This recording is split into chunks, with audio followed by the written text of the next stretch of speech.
Ang liver o atay, ito ang pinakamalaking organ ng ating katawan at ito rin ang isa sa mga pinakamahalaga. There are over 500 functions na ginagawa ng liver natin at isa sa mga pinakaimportante dito ay ang pagtulong sa paglusaw ng ating kinain upang gawing enerhiya para sa ating katawan.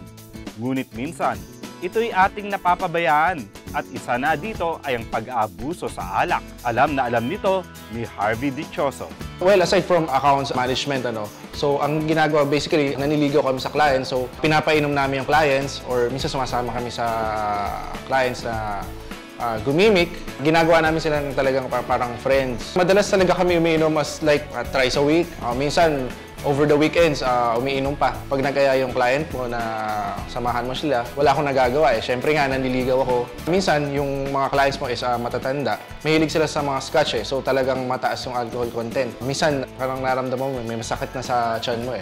Nung nalaman ko natakot ako, I was worried. It will threaten my career.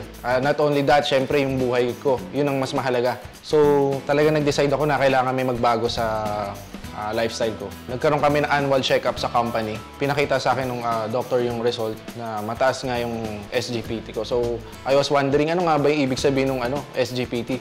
Yung SGPT pala is yung size ng liver. Natakot ako, of course. It can lead to liver cancer and cirrhosis. Para kay Harvey, parang naging wake-up call ang pangyayaring ito. Buti na lang at nalaman niya ang tungkol sa liver marine. Ang liver marine ay isang dietary supplement for the liver that contains silymarin extract, isang herbal medicine used for treatment and protection of the organ from diseases. At sodium ascorbate, isang metabolite naman that helps strengthen the integrity of our liver. Ang dalawang ito ay parehong tumutulong proteksyonan ang ating atay sa mga sakit na gawa ng panginginom. And liver marine is also affordable with the price of only 9 pesos per capsule. Abangan sa susunod kung anong pagbabago ang nangyari kay Harvey at ang malaking tulong na naidulot ng liver marine.